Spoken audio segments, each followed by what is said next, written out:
In this lesson, we're going to learn about piecewise functions. This is an example of a piecewise function all done out.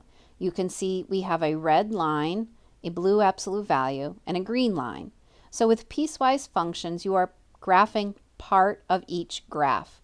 We have the restriction to the domain to tell you when you're going to graph that piece. So we're only going to graph x plus 3 line if x is less than -2. So when x is -2, we get the open circle there. When we're graphing our absolute value, make sure it's negative, we're going to graph that between and including -2 up to 3. So this is an absolute value graph. Reflect it over x and shift it up 5, so we have the blue, and it should have a solid circle when x is -2 and an open circle when x is 3. And then our final green line, x minus 4, is used when x is greater than or equal to 3, so that one gets a closed circle. We're going to look at graphing piecewise functions, evaluating them, and writing them. You will need to get ready by grabbing pencil and paper so you can try some of these problems. In the first example, we're going to graph these piecewise functions. So our first one, which is red, is a straight line. The blue one is a parabola opening down, and the green one is going to be a horizontal line. So I'm going to take the first one, and there's a couple ways that you could graph it. You could go ahead and just graph the straight line and then reduce it according to its restrictions. But what I prefer to do is to grab the restriction to the domain and plug it in and figure out what the end point is going to be. So 2 times -4 plus 3 means we're going to have a point at -4, -5. Because of the equal sign underneath, that's going to be a closed circle. I can plug in -2, and I get -1. So I'm at the point -2, -1. So this becomes that line segment. So -4, -5, closed circle, -2, -1, closed circle, and then I can connect it. That works when you're doing a straight line. It won't work necessarily in the parabola. With the parabola, you need to think about how you are shifting. So again, we have negative, and I'm shifted up 3. So if I go up 3, I put my point there, and I'm going to go to -2. So I do want to still think about it, plug it in. Remember that the negative is on the outside, so I'm going to square it first and then take the opposite. So that's going to become -4 plus 3, which is -1, and I have that same point again, -2, -1. When I plug in the +2, I'm going to get -1, and that should make sense because of the symmetry from the parabola. So I already have a closed circle at the red, -2, -1. I don't need to close it. I can go back up to my 3 and think about my step pattern. I'm going to come down 1 over 1, and I have another point symmetrical on the other side. So I'm going to connect that. And then I am at the point 2, -1, and that's a closed circle for that side of the parabola. And then kids often forget about horizontal lines. So y equals 3 when x is greater than 2. So when x is 2, I'm going to go to the right 2. I'm going to go up 3. It's going to get an open circle, and it's everything greater than that. And I have graphed my piecewise function. Here's the answer on Desmos, remembering that that green line goes to the right. Now I want to evaluate it. And when you evaluate it, you could evaluate it algebraically by plugging it back into the equations, or you could evaluate it graphically by looking at your graph. Your graph may not always answer your question if it's off of the graph.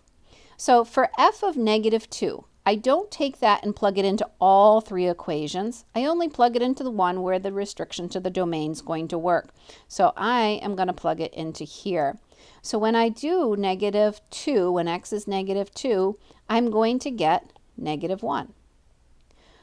F of 0 happens to fall into this one. So I'm only plugging it into the second equation. You don't plug it into all 3 and get 3 different answers. That would not be a function.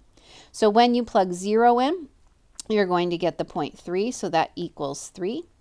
And then when you plug 8 in, you can see that when x is 8 is off my graph, so I could just think about it in terms of my graph, or I could come back to my original. I know it's a horizontal line, so this is also going to equal 3. Go ahead and try to graph and evaluate this piecewise on your own. you should have gotten a graph that looks like this. So the square root graph, I was hoping that you would use your transformations. This is going to go to the right one and up 2.